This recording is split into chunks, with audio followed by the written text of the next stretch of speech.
Welcome, dear listeners, to the Christmas Deadly Gift Exchange, a Miss Marple mystery set in the charming snow-dusted village of St. Mary Mead. Smoke curls lazily from chimneys, church bells toll melodiously, and villagers bustle along cobblestone streets, exchanging warm greetings and carefully wrapped presents. Twinkling lights cast a gentle glow over the festive scene, yet beneath the cheerful decorations, subtle whispers of curiosity linger. Join Miss Marple, our quietly observant detective, as she navigates the cozy streets and hidden tensions of this idyllic village. Have you ever wondered if even the most joyous holiday gatherings might conceal a secret waiting to be uncovered?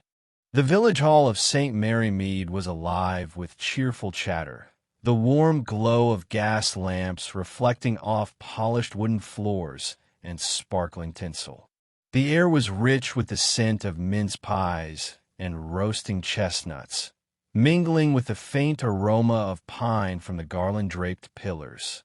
Villagers, wrapped in cozy scarves and coats, gathered around the long table, eager to partake in the annual Christmas gift exchange. Laughter rang out as packages were carefully unwrapped, revealing delicate hand-knit scarves, fragrant soaps, and glimmering trinkets. Amid the merriment, an undercurrent of tension simmered unnoticed. Miss Marple, seated quietly near the back with her knitting, observed the scene with sharp, discerning eyes. She noticed the subtle stiffening of shoulders, the barely perceptible exchange of suspicious glances, the tremor in a hand reaching for a delicate box. Then, as a gentleman unwrapped a small, innocuous-looking gift, a strangled cry broke the festive hum. He collapsed, eyes wide with shock, the room spinning into chaos. Whispers of fear and speculation erupted instantly, while the constable hurried forward, trying to restore order. Miss Marple's gaze, calm and unflinching, lingered on a smudged napkin, a misplaced ribbon, and the nervous glance of a seemingly innocent guest. Somewhere in these overlooked details lay the key to a mystery that would soon shake even the quietest corners of St. Mary Mead. Chapter 1. Whispers Over the Mistletoe. The morning after the shocking events at the village hall, the little bell above the door of the St. Mary Mead tea shop jingled insistently as one villager after another hurried inside, seeking warmth, comfort, and a chance to exchange their latest theories. Outside, a thin layer of frost glimmered in the weak winter sunlight, but inside, the air was fragrant with the aroma of fresh scones, steaming tea, and a faint undertone of roasted chestnuts. Chairs scraped against the worn wooden floor as familiar faces clustered in small groups, voices hushed, yet brimming with urgency. "Oh, I simply cannot imagine who would do such a thing," Mrs. Penworthy exclaimed, wringing her gloved hands. "A poison gift in our very own hall. Why, it's unthinkable." "Perhaps it was Mr. Bunting," offered young Mrs. Withers, her voice tight with barely suppressed excitement. "He did look quite unsettled yesterday, didn't he?" Accusations and speculation rippled through the room like ripples across a pond. Some whispered of old grudges, others of long-forgotten debts, and a few even entertained the unthinkable notion that jealousy might have driven someone to such extremes. Miss Marple, tucked quietly into a corner with her knitting basket at her feet, sipped her tea deliberately. She noted each nervous glance, each twitch of a hand, each evasive lift of an eyebrow. The villagers thought themselves clever, but their subtle tells betrayed more than they intended. Even in their gossip and fear, Miss Marple saw the faintest threads of motive beginning to weave themselves into a pattern only she could discern. Despite the lingering unease from the poison gift, the villagers of St. Mary Mead pressed on with preparations for the annual Christmas festival. Bunting was strung between lampposts, holly wreaths were carefully fastened to doors, and the church choir practiced carols in the frosty morning air. Yet, beneath the cheerful trimmings, tension rippled through the village like a shiver in the cold. Smiles were tight and polite, and the customary greetings carried an edge of suspicion. In the square, Mr. Harper hung the largest star atop the central pine with meticulous care, glancing nervously at the gathered crowd. Mrs. Penworthy arranged the stalls for mince pies and homemade preserves, her eyes darting toward anyone who lingered too long in conversation. Even the children, usually oblivious to such undercurrents, seemed quieter, glancing from adult to adult as they helped with ribbons and lights. Miss Marple, observing from the bench near the fountain, quietly noted each interaction with the practiced patience of someone who had spent a lifetime studying human behavior.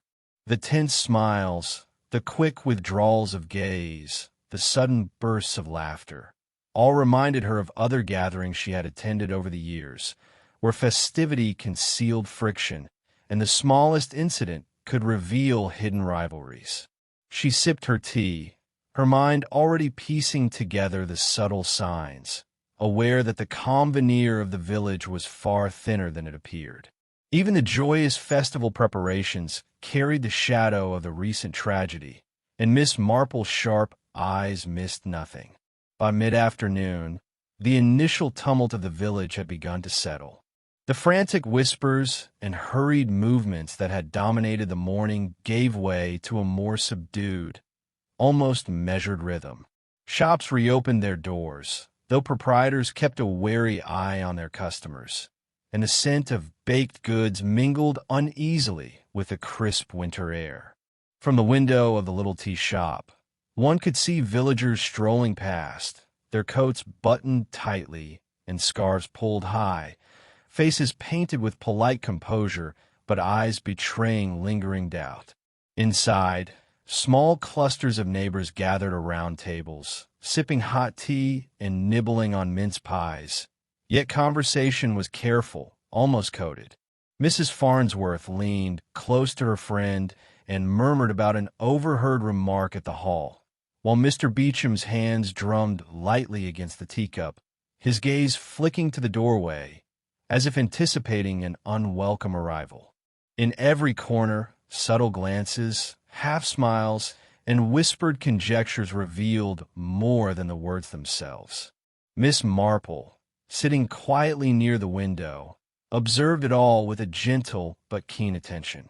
She noted the way people inclined their bodies away from certain acquaintances, the brief hesitation before a reply, and the almost imperceptible tightening of a jaw. To the casual observer, the village appeared calm and orderly, yet Miss Marple knew that appearances were often deceptive. She reminded herself that human nature rarely changed, and patterns of behavior, small, repeated, and seemingly trivial, often carried the truth hidden beneath layers of civility.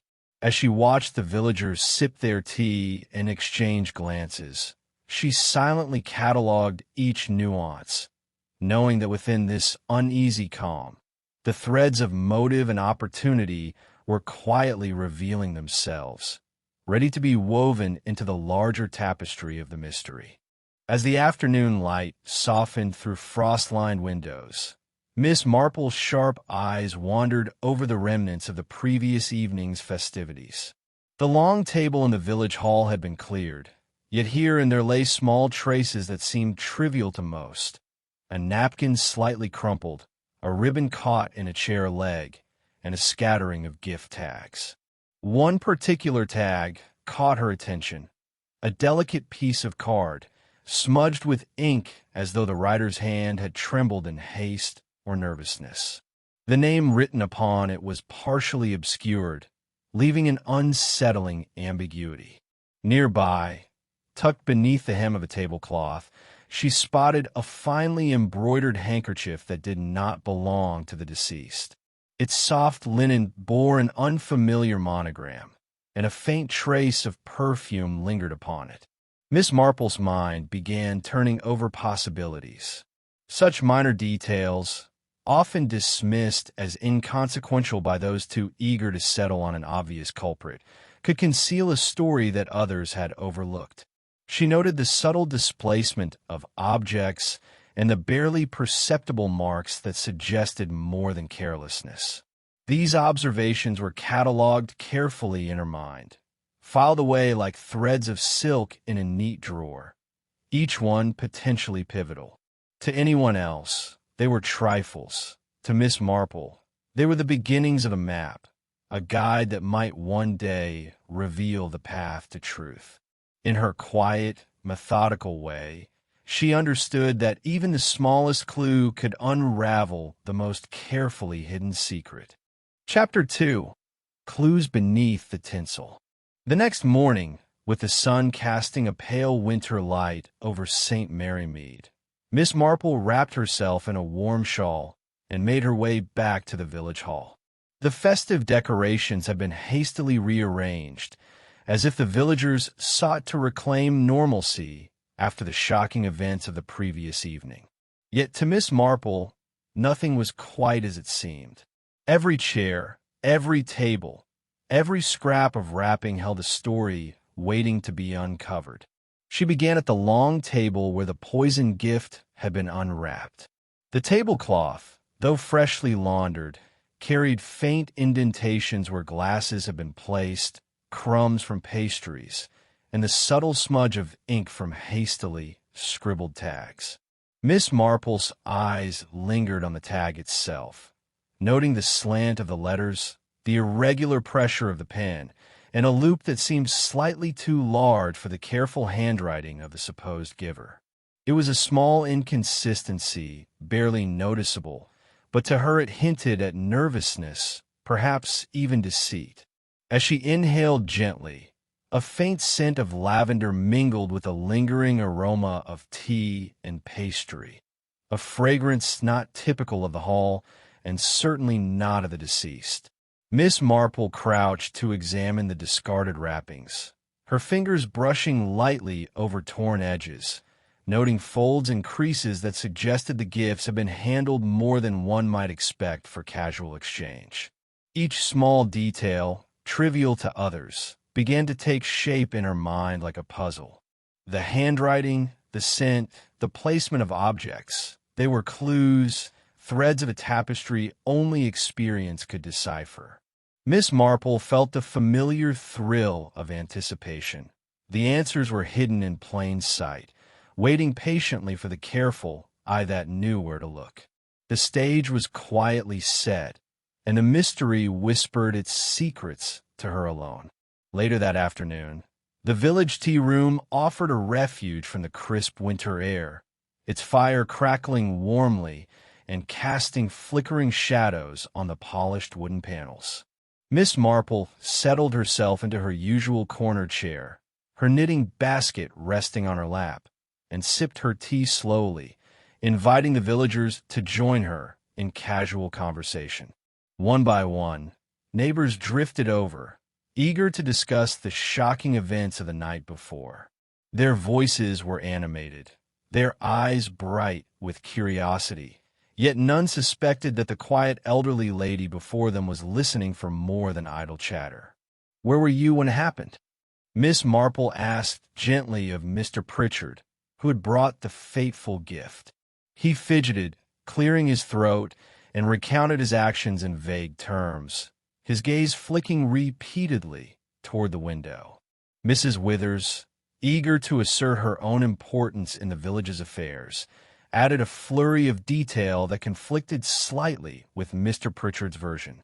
As each guest spoke, Miss Marple noticed subtle inconsistencies, a hesitation here, a slight exaggeration there. Some villagers appeared uncomfortable when questioned about whom they had been speaking with, or the gifts they had handled. Others spoke freely, unaware of the significance of their own words. Through this casual exchange, small threads of motive and opportunity began to emerge. The villagers, convinced they were merely indulging in gossip, unknowingly revealed glimpses of secrets, rivalries, and grievances. Miss Marple's keen mind catalogued every word, gesture, and glance, understanding that even the most innocuous conversation could hold the key to unraveling the mystery that had unsettled St. Mary Mead. Later that afternoon, while perusing the neatly stacked envelopes and parcels that had yet to be delivered from the hall, Miss Marple's eyes caught sight of a small, decorative envelope tucked beneath a pile of hand-knit scarves. Its edges were slightly crumpled, as if it had been hastily slipped aside, and a faint smudge of ink marked one corner. With a careful hand, she opened it, revealing a folded note inside. The handwriting was precise, yet carried an underlying tension, the loops and strokes betraying a hurried or anxious author. The note spoke of unspoken resentments, subtle slights, and the bitterness of old rivalries, thinly veiled beneath the formal politeness of village life. A particular line hinted at envy over a recently inherited estate, though it was couched in such delicate phrasing that anyone else reading it might have dismissed it as mere poetic expression. Miss Marple's mind immediately began to connect the note to the evening's events. Could this cryptic warning have been directed at the recipient of the poison gift? She carefully examined the paper for fingerprints, creases, or other signs that might reveal its origin, noting the faint perfume lingering in the fold. In the quiet of the empty tea room, she felt the familiar thrill of anticipation. Small clues like this, hidden in plain sight, were often the linchpins of a larger puzzle. Miss Marple tucked the note safely into her knitting basket, certain that it would provide the thread she needed to unravel the motives behind the deadly gift and illuminate the secrets carefully concealed by her fellow villagers. By late afternoon, the village constable arrived at the tea room, his expression a mixture of authority and uncertainty. Clearing his throat, he addressed the small gathering of villagers, announcing that they had a possible suspect in the poisoning. The room, which had been humming with quiet speculation, fell into a tense silence. Eyes widened, whispers ceased, and even the crackling of the fire seemed momentarily muted. Miss Marple, knitting needles paused mid-stitch, observed the proceedings with calm scrutiny. The constable's suspect, a nervous young man with a penchant for flattery and an uncertain alibi, seemed an obvious target for suspicion, yet the detective and her noted subtle irregularities. The timing of his presence, his interactions with the other villagers, and the faint, almost imperceptible hesitation in his speech struck her as circumstantial rather than conclusive. As the villagers murmured their agreement or protest, Miss Marple allowed herself a quiet reflection. Who truly benefited from the victim's sudden demise? Who had motive, opportunity, and the cunning to conceal their intent behind a mask of civility? She began to mentally map the relationships, rivalries, and grudges she had observed over the years, linking each subtle interaction to possible outcomes. While the villagers clung to the constable's announcement with a mixture of relief and speculation, Miss Marple remained unconvinced. To her, the real culprit was not necessarily the one most visible, but the one whose actions harmonized with the hidden patterns of human behavior. And already, she sensed that patience and observation would reveal the truth far more effectively than hasty judgment. Chapter 3. The Muddled Alibi. The morning air was crisp, with a thin layer of snow blanketing the cobblestone streets of St. Mary Mead. Smoke curled lazily from chimney pots, and the distant chimes of the church bell lent a sense of routine to the otherwise tense day. Yet, routine was a fragile thing in the village, for the constable had made a dramatic announcement. A local shopkeeper, Mr. Alfred Groves, was to be taken into custody as the presumed murderer of the poisoned guest. Villagers gathered in clusters outside Grove's shop, their breath visible in the cold, expressions a mixture of relief and suspicion. Some nodded approvingly at the constable's decisiveness, believing that justice would now be swiftly served. Others exchanged uneasy glances, questioning whether appearances had been deceiving them all along. Children watched from behind scarves and mittens, whispering theories to one another in hushed excitement, while mothers tried to maintain calm, their hands clasped tightly over their coats. Miss Marple, observing quietly from the corner near the fountain, noted the subtle details that others seemed to miss. The evidence presented against Mr. Groves was circumstantial, she thought. The nervous glance he had given the constable when questioned, the hurried steps he had taken that morning, the accidental overlap of his alibi with another villager's. None of it convinced her fully. She watched the shopkeeper being escorted through the falling snow, the crowd parting respectfully but with a nervous energy in the air. To the casual observer, it might have seemed as though justice had been done. Yet Miss Marple's mind, ever attentive to the inconsistencies that betrayed human behavior, warned her that this arrest was far from conclusive. The truth, she sensed, lay elsewhere, and patience would be required to untangle the web of motive and opportunity hidden beneath the village's snowy veneer. As night settled over St. Mary Mead, a crisp frost sparkling under the pale moonlight, the village seemed to exhale a quiet, expectant hush. Most windows glowed with warm lamplight, and the occasional flicker of candlelight suggested families settled in for the evening. Yet Miss Marple, ever restless when mysteries lingered unresolved, took a solitary walk along the snow-dusted lanes, her shawl wrapped tightly around her shoulders.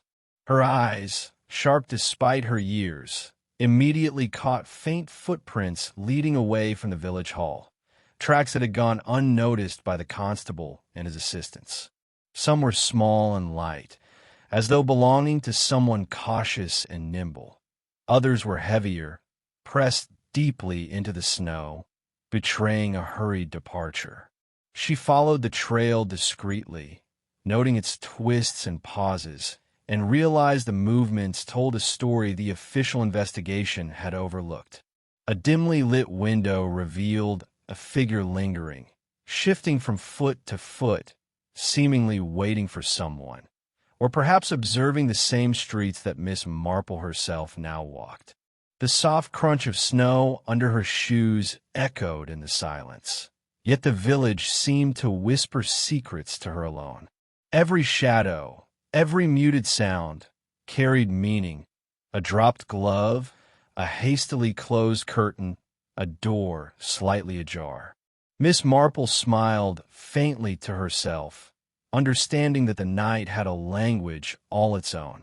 For those who knew how to listen, the quietest of movements could unravel lies, hint at motives, and reveal truths hidden beneath the calm facade of St. Mary Mead. The following morning, the village hall became a hub of whispered contradictions.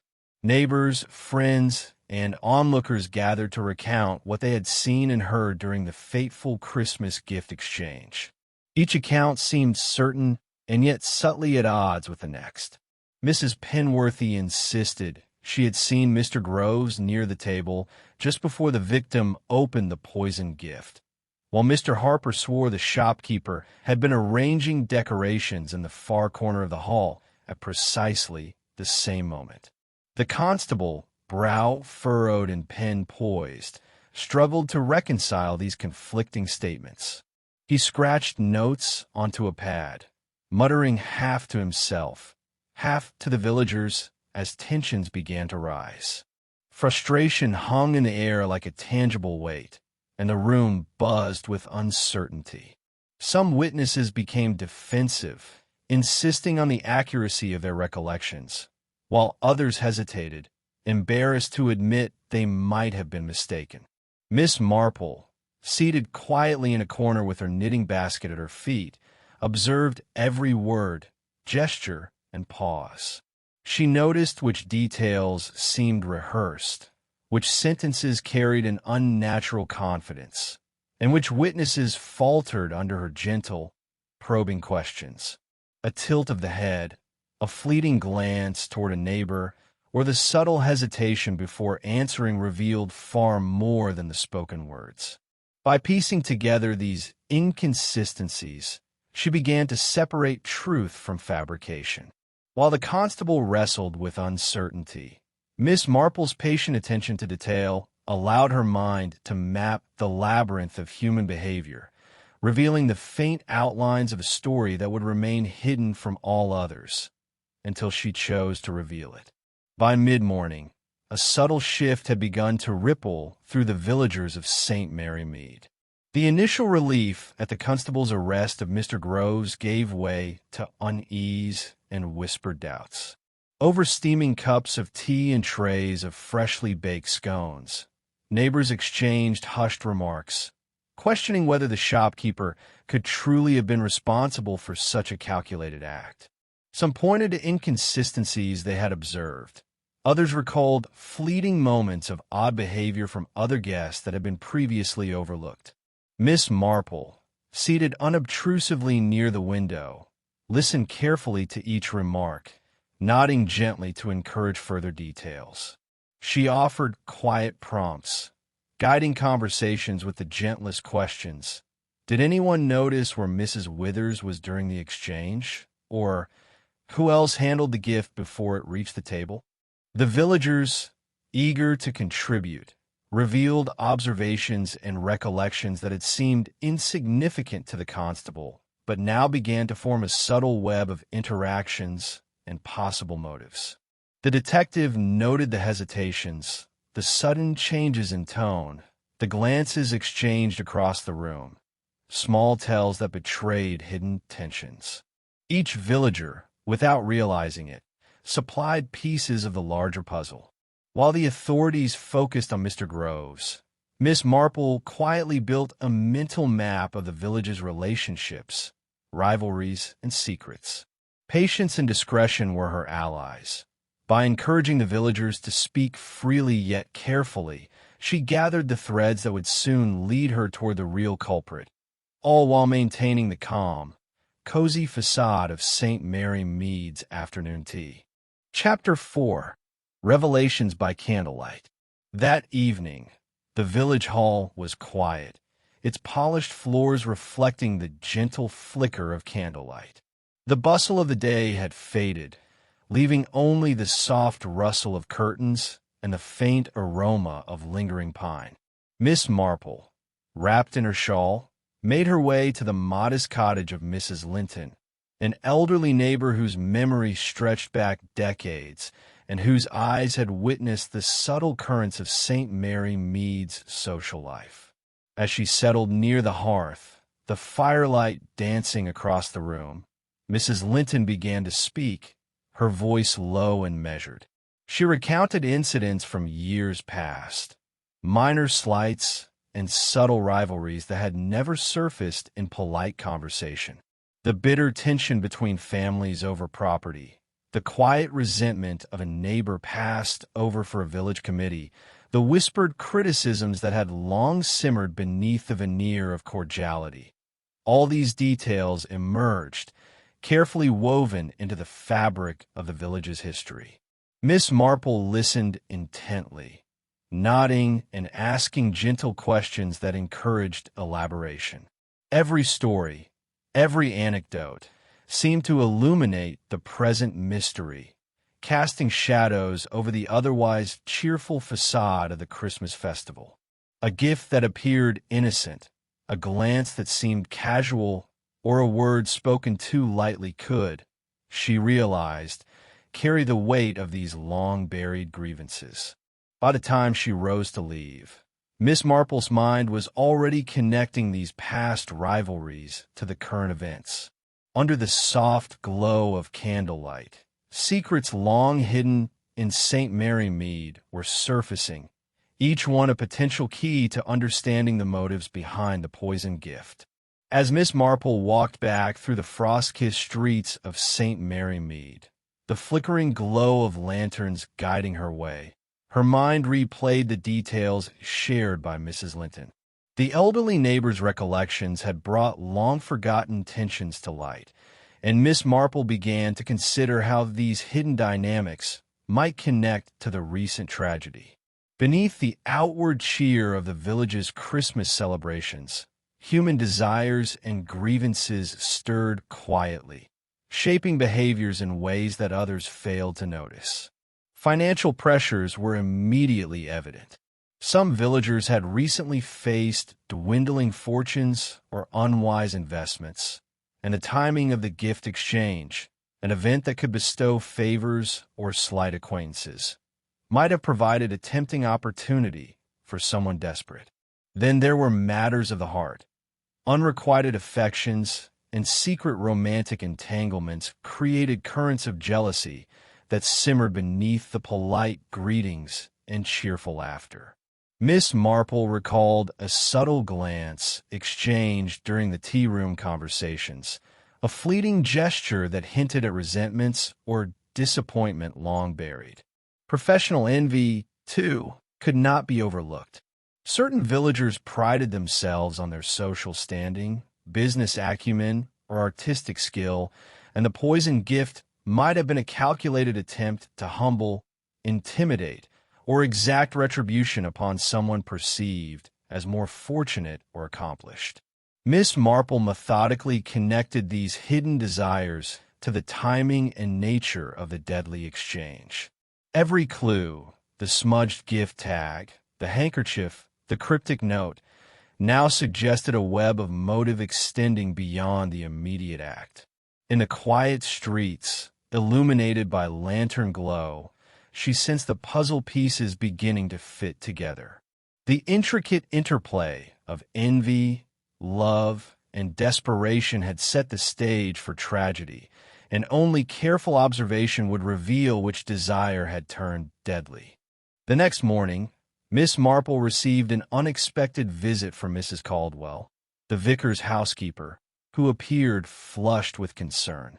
She revealed that a stranger had arrived unannounced at the Christmas gift exchange, someone whose presence had gone largely unnoticed amidst the usual bustle of villagers and the flurry of wrapping paper. The visitor, it seemed, had slipped in quietly, presenting themselves as a distant acquaintance of one of the guests, yet their name was unfamiliar to nearly everyone.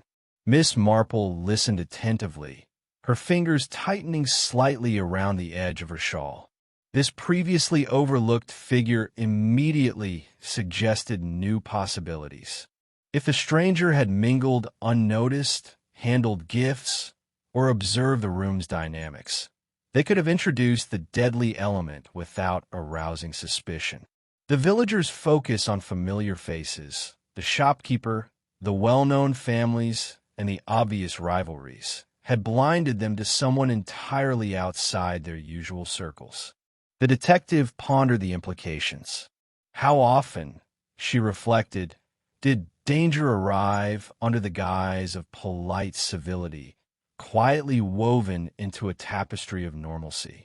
The unseen guest now became a key consideration in her mental map of the village's relationships, motives, and opportunities.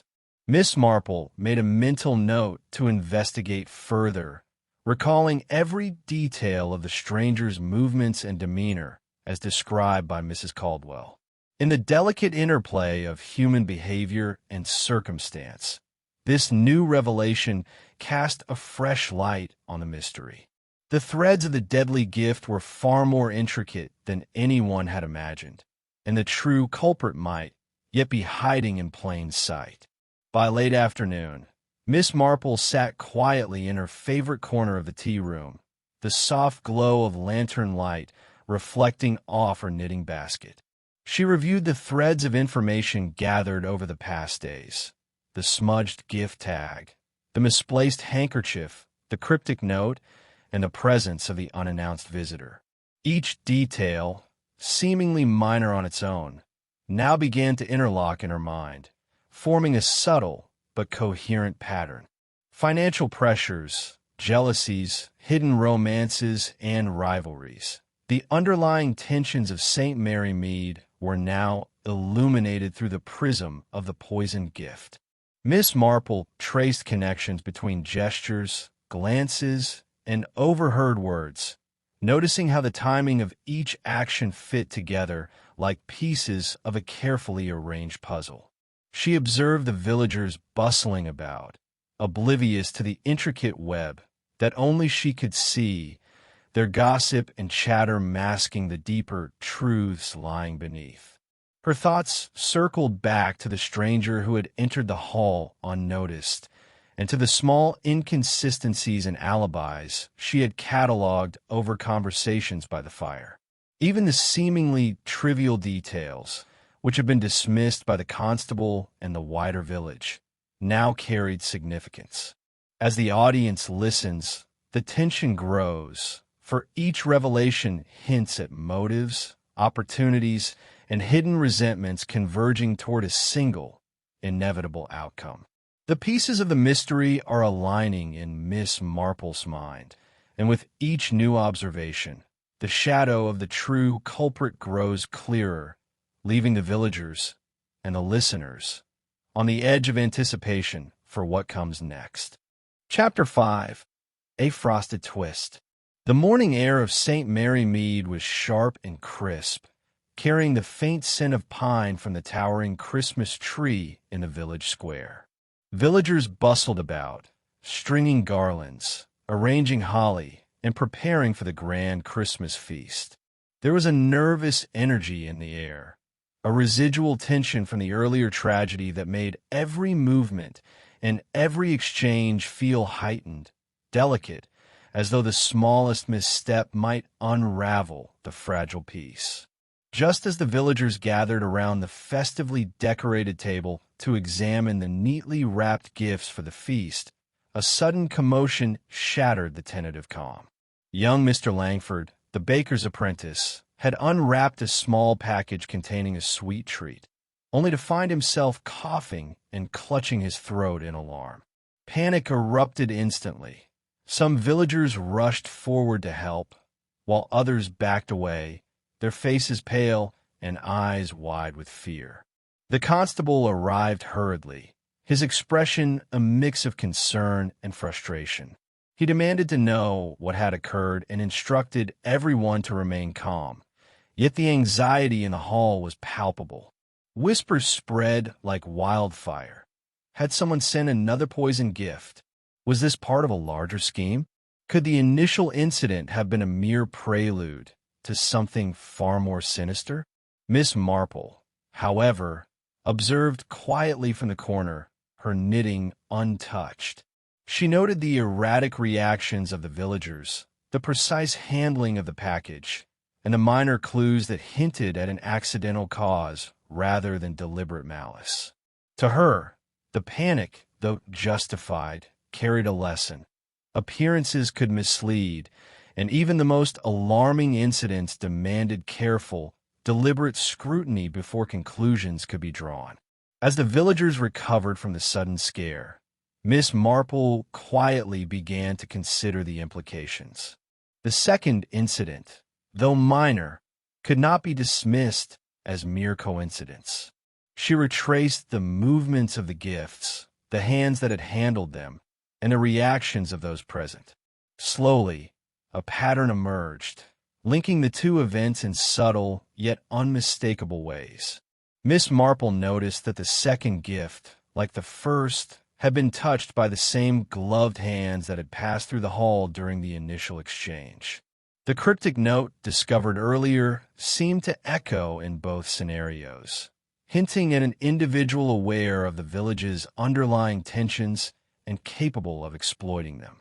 Even the seemingly trivial observations, an exchanged glance, a hesitant step back, a momentary pause before speaking, now appeared as threads woven into a more intricate design. The detective's mind mapped the web of motives, financial pressures, jealousy, unrequited affection, and professional rivalry intertwined with opportunity and access. Villagers who had seemed innocent were now cast in new light, while the unannounced visitor took on added significance. Miss Marple recognized that human behavior was rarely linear. Desires, fears, and grudges overlapped, forming a tangled lattice that concealed the truth. Though the village remained unaware, Miss Marple's careful attention allowed her to see connections invisible to others. Each detail, each minor inconsistency, brought her closer to understanding the mind behind the incidents, and the audience, attentive to her observations, could feel the mystery's threads tightening toward an inevitable revelation. By mid-afternoon, the events of the morning had rippled through St. Mary Mead like a sudden gust of winter wind. Villagers huddled in small groups, voices hushed but urgent, their previous certainties unraveling. The second incident had cast doubt on the arrest of Mr. Groves, and now suspicions shifted like flurries of snow, landing on unexpected targets. Some who had confidently pointed fingers now hesitated, while others, previously overlooked, found themselves under scrutiny. Miss Marple, sitting quietly near the hearth of the tea room, observed these subtle changes with her customary patience. She noted the villagers who appeared almost too eager to suggest alternative culprits, their eyes darting as though anxious to convince others while masking something deeper. A cough here, a stiffened posture there, a glance exchanged too quickly. Each reaction carried meaning, revealing a mixture of fear, defensiveness, or opportunism. It became evident to Miss Marple that human nature had not changed.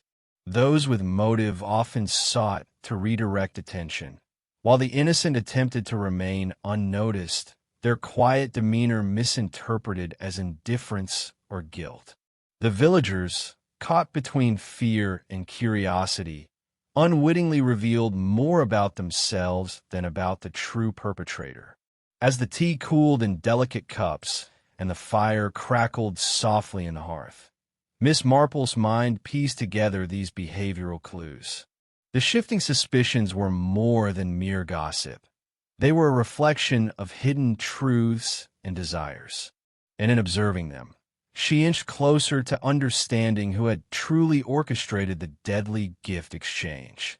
As twilight descended over St. Mary Mead, the village seemed to exhale a collective sigh, the hushed murmurs of speculation giving way to an uneasy calm. Miss Marple retreated to her favorite chair by the fire, the warmth of the flames contrasting sharply with the crisp winter air outside. Her knitting lay untouched in her lap, for her mind was fully engaged, threading together the fragments of observation, conversation, and subtle behavior she had amassed over the past days. She reflected on human nature, recalling the countless gatherings she had attended in other villages, each one a microcosm of ambition, envy, and quiet rivalry. People, she thought, often reveal their deepest motives through the smallest gestures, a glance, a hesitation, a slip of the tongue. In St. Mary Mead, the poisoned gift and the subsequent scare were merely the surface ripples of a far more intricate current. Methodically, Miss Marple reviewed the clues: the smudged gift tag, the cryptic note, the unannounced visitor, and the inconsistencies in the villagers' statements. She considered how opportunity, motive, and temperament intersected, and how the reactions to the second incident revealed layers of character that had remained hidden until now. By the fire's gentle glow, she began to formulate her strategy, a subtle plan to draw the truth into the open without alarming the wrong parties. With patience and quiet observation, she would orchestrate the unraveling of deception, ensuring that the real culprit could no longer conceal their intentions. Calm, deliberate, and perceptive, Miss Marple prepared to guide the villagers and the audience toward the revelation that would finally illuminate the tangled web of the Christmas deadly gift exchange. Chapter 6. The Snowy Trap. The morning of the final village gathering dawned clear and bright, the freshly fallen snow glinting like scattered diamonds across the streets and rooftops of St. Mary Mead. The air was crisp, yet inside the warmly lit village hall, a careful excitement mingled with a lingering tension from recent events. Miss Marple arrived early, her eyes observing every detail with quiet precision. Today was not a day for casual festivity. It was the culmination of her careful planning, a moment designed to reveal the truth without alarm. Every aspect of the room had been considered. Chairs were arranged to subtly isolate certain villagers while allowing others to interact naturally. The central table, once the scene of the deadly gift exchange, was now laden with presents, each wrapped neatly and deliberately placed. Even the smallest details, the angle of a chair, the proximity of a gift to a particular guest, the gentle positioning of refreshments, had been orchestrated to elicit reactions that would betray hidden motives. Miss Marple moved through the hall quietly, offering polite greetings and soft-spoken reassurances to those who seemed anxious.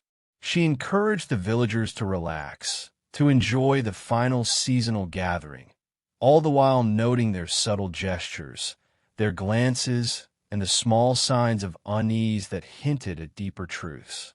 As she settled into a corner with her knitting and a calm smile, the pieces were all in place. The stage was set. Now, the careful observer would watch the human drama unfold, and the true culprit, unaware of the trap laid so cleverly around them, would inevitably reveal themselves. With the villagers gathered and the hall buzzing with polite chatter, Miss Marple began her subtle orchestration.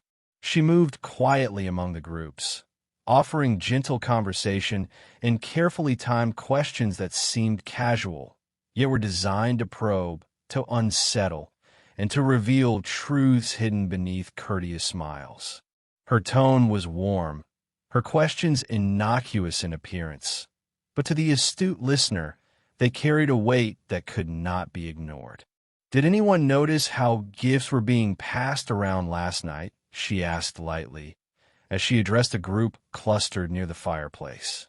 A few villagers responded, recounting their observations, while one particular individual, a figure who had been unusually calm in the days following the incident, shifted nervously, their hand brushing over a misplaced ribbon. Miss Marple's keen eyes noted the micro-expressions, a fleeting twitch at the corner of the mouth, a sudden hesitation, a rapid glance toward another guest. She continued, guiding conversation with subtle prompts, allowing the suspected culprit to reveal themselves through their own words and actions. Questions about the arrangement of gifts, who had arrived at certain moments, and casual remarks about the village's past grievances were all carefully timed to elicit small but telling reactions. Even minor gestures, a hand that lingered too long over a cup, a foot tapping in impatience, a sudden swallow, added to the accumulating evidence. Miss Marple's patient observation transformed the room into a quiet theater of psychology, where the true culprit, feeling the gentle pressure of her scrutiny, could not maintain the mask of composure. Piece by piece, cracks appeared, signaling to the detective that the culmination of her plan was near, and the revelation of the culprit's guilt would soon be inevitable. As the afternoon wore on, the villagers of St. Mary Mead settled into the warmth of the hall, their laughter and chatter masking a subtle undercurrent of tension. They noticed little flickers of unease, an abrupt pause in conversation, a hand trembling slightly as it reached for a cup, a fleeting glance exchanged between neighbors. But none suspected the true purpose behind these carefully orchestrated interactions. To them, it was merely a social gathering, albeit one tinged with the memory of recent unsettling events. Miss Marple, seated near the hearth, remained the calm epicenter amidst this quiet flurry. Her knitting lay untouched. Her eyes, sharp and unassuming, scanned each guest with methodical patience. Every small movement, every change in expression, every subtle hesitation was catalogued in her mind.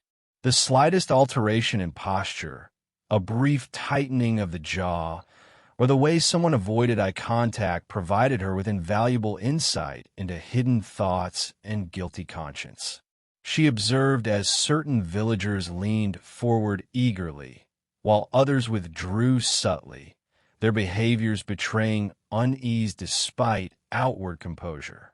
The suspected culprit, in particular, could not help but react to Miss Marple's quiet scrutiny, their earlier calm beginning to fracture under the weight of invisible pressure.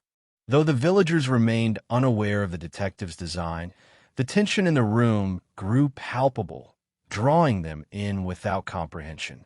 Miss Marple's patient observation allowed her to see the truth behind each mask, building a mental picture of guilt and motive that no one else in St. Mary Mead yet suspected, setting the stage for the revelation to come. The hall fell into a gentle hush as Miss Marple's quiet observations continued to unfold. Guests were engaged in polite conversation, unaware that every gesture, every glance, and every carefully timed question had been orchestrated to draw forth the truth. The suspected culprit, previously composed, now showed signs of strain, subtle but unmistakable. A hurried sip of tea, a momentary tremor of the hand, a flinch at an innocuous remark. All these small betrayals signaled that the trap was working precisely as Miss Marple had intended. She approached, her demeanor calm, her voice soft yet deliberate. "I suppose everyone remembers who handled each gift last night?" she asked lightly, allowing her words to linger in the air.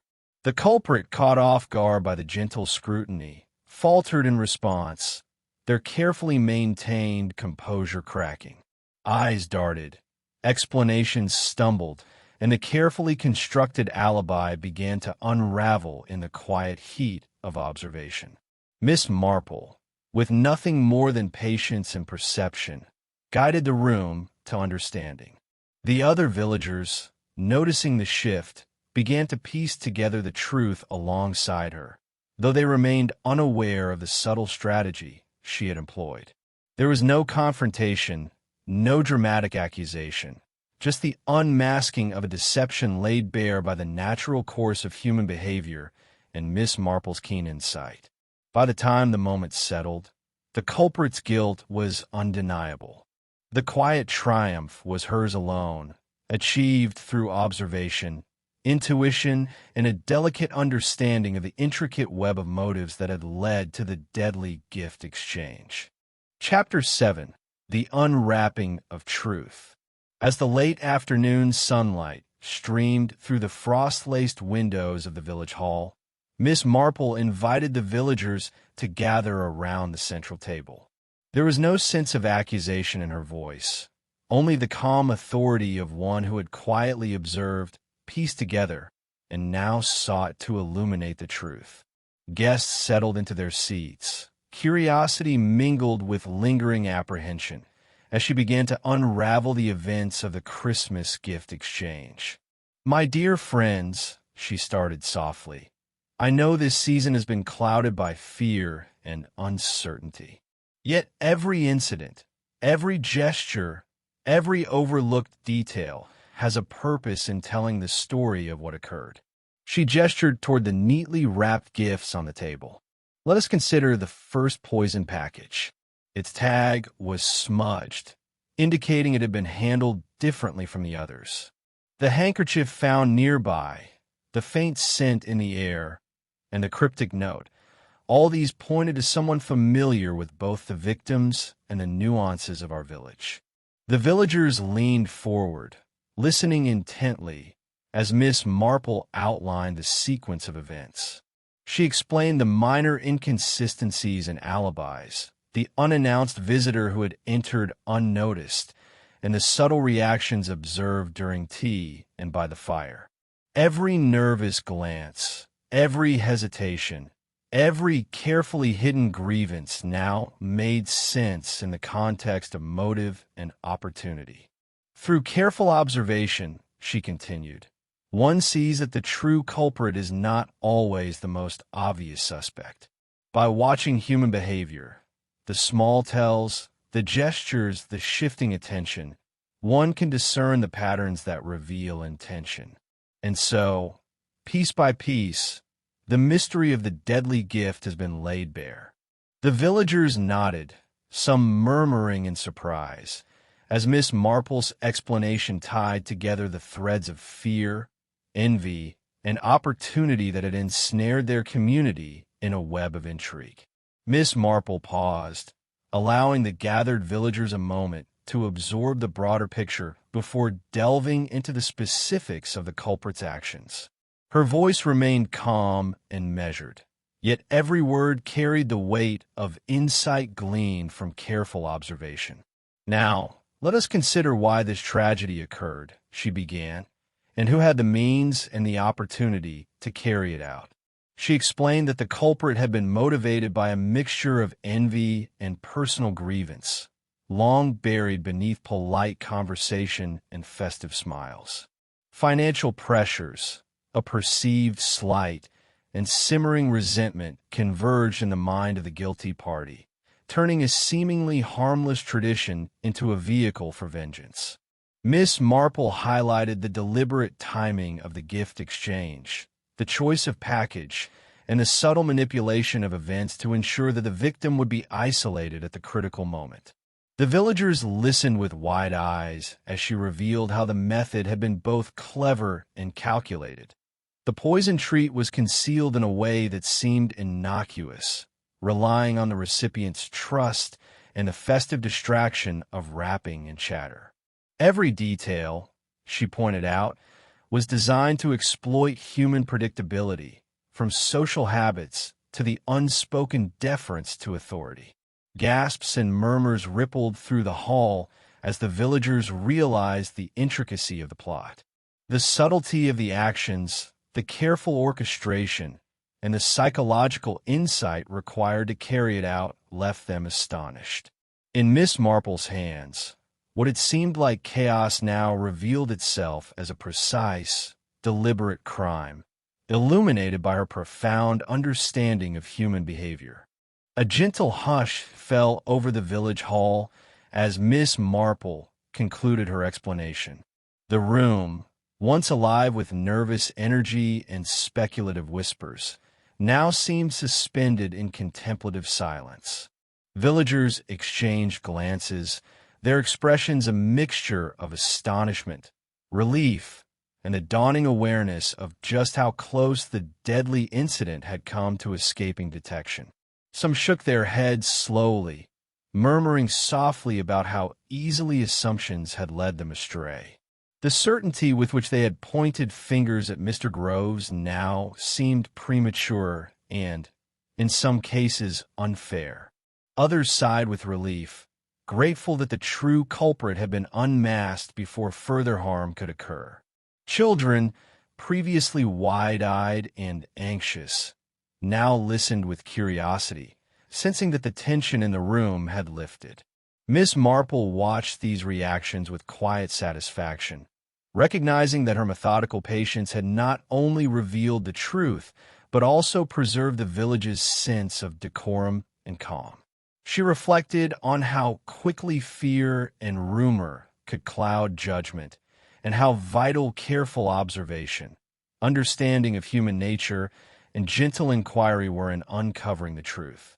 As conversations began to flow more naturally and smiles returned to the villagers' faces, there was a shared sense of closure. Lessons lingered, subtle yet profound.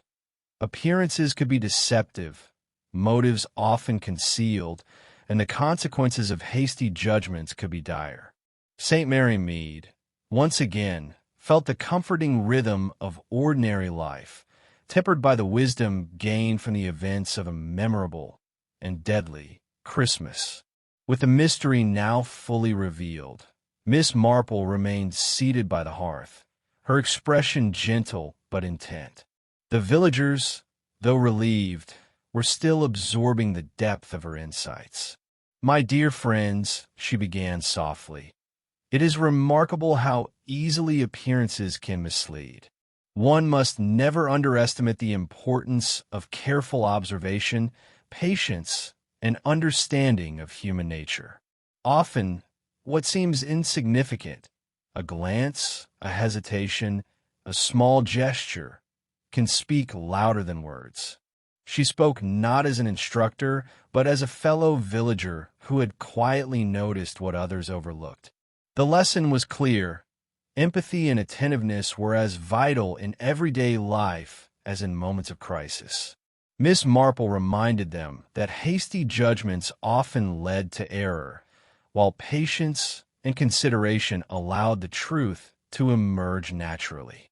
Her calm demeanor and subtle authority encouraged reflection rather than fear, leaving the villagers with a deeper sense of respect for the quiet detective who had guided them through such a bewildering ordeal. The room softened with understanding. Faces that had been tense now relaxed, and nods of acknowledgment rippled through the crowd. Even those who had been quick to suspect others recognized the wisdom in Miss Marple's words. The events of the Christmas gift exchange were more than a tale of danger. They were a reminder of the power of observation, the necessity of empathy, and the value of thoughtful reflection in everyday interactions. As the villagers departed, they carried with them both relief and a renewed appreciation for the subtle, insightful presence that Miss Marple had quietly maintained throughout the unfolding mystery. Chapter 8. Yuletide Reflections. The first light of a crisp winter morning painted St. Mary Mead in soft shades of gold and silver. Snow crunched underfoot as villagers ventured out, carrying baskets of groceries and parcels, their steps lighter now that the shadow of suspicion had lifted. Shops reopened, and the scent of freshly baked bread and spiced cakes mingled with the crisp air, signaling a return to routine. The Christmas decorations, hastily rearranged in the wake of recent events, were now restored with renewed care. Holly wreaths hung evenly on doors, garlands twisted neatly along windowsills, and the tree in the village square shimmered with fresh baubles and twinkling lights. Laughter began to ripple through the streets once more, soft and tentative at first, then growing with the warmth of genuine cheer.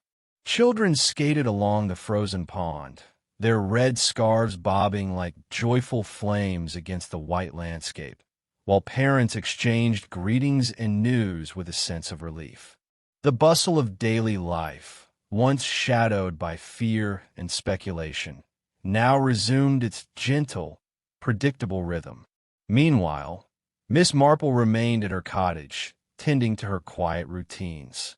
A steaming cup of tea rested on the windowsill, the aroma mingling with the faint scent of burning logs from the hearth. She observed the villagers with her usual gentle amusement, noting the subtle ways in which human nature persisted, the fleeting expressions, the small gestures of kindness, the careful navigation of social intricacies. Each action, each smile or glance, was a reminder of the delicate balance between harmony and discord in village life. In this restored calm, Miss Marple reflected on the season's events. The chaos of the deadly gift exchange had passed, but the lessons it offered, about observation, empathy, and the hidden depths of human behavior, remained, quietly illuminating the rhythm of St. Mary Mead's Yuletide life. Even as laughter and festive cheer returned to St. Mary Mead, a subtle undercurrent of wariness persisted among some villagers. Though the immediate danger had passed, memories of the poisoned gift and the ensuing panic lingered in hushed conversations and careful glances. Old rivalries, once dormant, quietly resurfaced beneath polite smiles and subtle tensions threaded through seemingly innocuous interactions. A slight hesitation in a greeting, a deliberately measured tone in casual chatter. These small signs reminded Miss Marple that human nature was rarely fully transformed by a single revelation. Walking through the streets, she observed neighbors exchanging gifts and well wishes, yet noticed the occasional flicker of distrust in their eyes. The unannounced visitor had departed, and the culprit had been brought to account, but the village's social fabric remained layered with hidden depths. Even in celebration, envy, pride, and long-held grievances could quietly influence behavior, surfacing in moments of impatience or subtle critique. Miss Marple reflected on this duality, the outward charm of St. Mary Mead and the concealed complexities beneath its cheerful surface. The village's calm was genuine, yet tempered by awareness of human frailty. As the sun dipped low and the last golden light glimmered across snow-dusted rooftops, she sipped her tea, appreciating both the serenity and the lessons it carried.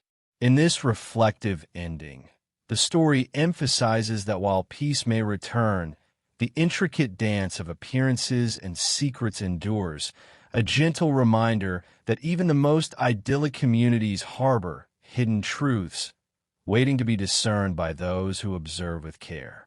As the village slowly embraced the renewed warmth of the season, groups of villagers began to seek out Miss Marple, offering thanks for her keen insight and unwavering composure. Mrs. Linton pressed a small plate of freshly baked mince pies into her hands, while the vicar's wife lingered with a polite nod of acknowledgement. Even those who had initially doubted her, or feared the unfolding events, expressed quiet admiration for her ability to see what others overlooked. Miss Marple received their gratitude with gentle smiles and a soft, measured reply. "I am merely an observer," she insisted, her voice calm and modest. The events revealed themselves through careful attention, and it is the village itself that has acted with such generosity, courage, and patience.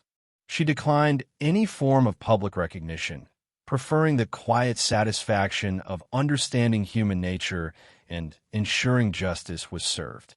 The interactions fostered a renewed sense of community. Conversations became warmer, laughter returned more fully, and the villagers shared stories of small kindnesses and thoughtful gestures that had emerged amidst the recent tension. Bonds that had been tested by fear and suspicion were now strengthened, grounded in mutual respect and shared experience. Even as snow continued to sparkle along the rooftops and lanterns cast soft light upon the streets, the villagers of St. Mary Mead carried with them a tangible sense of goodwill. The ordeal of the deadly gift exchange had ended, leaving in its wake both relief and an enduring appreciation for the quiet, perceptive presence of Miss Marple, whose subtle guidance had preserved the harmony and spirit of their community. As the final snowflakes drifted lazily over St. Mary Mead, the village settled into the quiet serenity of a Christmas evening. The events of the deadly gift exchange had faded into memory, leaving behind lessons of patience, observation, and the hidden depths of human nature. Yet, for those who listened closely, subtle details and small gestures hinted at stories still unfolding beneath the cheerful exterior. The narrator's voice softens, inviting viewers to linger in thought. As you reflect on the tale of St. Mary Mead, consider the moments you may have overlooked, the fleeting glances, the whispered comments, the small inconsistencies that hinted at deeper truths. Miss Marple noticed them all, quietly weaving together a tapestry of motive, opportunity, and human emotion that revealed the culprit without spectacle or confrontation.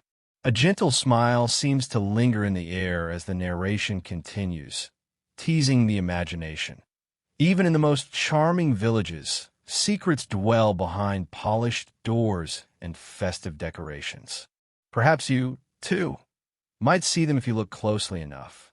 Who knows what other mysteries await, tucked away in quiet corners, waiting for a keen eye and patient mind to uncover them. The scene fades with the soft glow of lanterns reflecting on snow, the village's cozy warmth contrasting with the subtle hints of intrigue that remain. Viewers are left with a reflective sense of satisfaction, coupled with the gentle thrill of curiosity, knowing that while this Christmas mystery has concluded, the world of St. Mary Mead still holds secrets and stories yet to be discovered. As twilight deepened over St. Mary Mead, the village seemed to exhale a collective sigh of relief. Snowflakes sparkled gently on rooftops, catching the last rays of the fading sun, while the scent of roasting dinners and spiced puddings drifted from warm kitchens into the crisp evening air. The villagers, their hearts lightened by the resolution of the deadly gift exchange, moved about with a sense of calm and renewed cheer. Quiet laughter floated from windows as families gathered to enjoy the season, and friends exchanged thoughtful greetings, mindful of the lessons learned over recent days. Inside her cozy cottage, Miss Marple sat by the fire, knitting resting on her lap, a faint smile tugging at the corners of her mouth. Her eyes, bright and discerning, observed the world beyond the window pane. The subtle gestures, the smiles, the small acts of kindness that wove together the fabric of village life. To her, the events of the past days were more than a mystery solved. They were a reminder of human nature in all its complexity, and of the quiet ways in which patience, observation, and empathy could illuminate truth. As the story draws to a close, the narrator warmly invites viewers to linger in thought. Which clue surprised you the most? Who did you suspect first? Miss Marple's insights remind us that the smallest details often carry the greatest significance. Viewers are encouraged to share their reflections, comment, and continue exploring the charming, mysterious world of St. Mary Mead together. The warmth of the village, the lingering sparkle of snow, and the quiet wisdom of Miss Marple leave audiences both satisfied and inspired, ready for the next cozy mystery adventure awaiting just around the corner.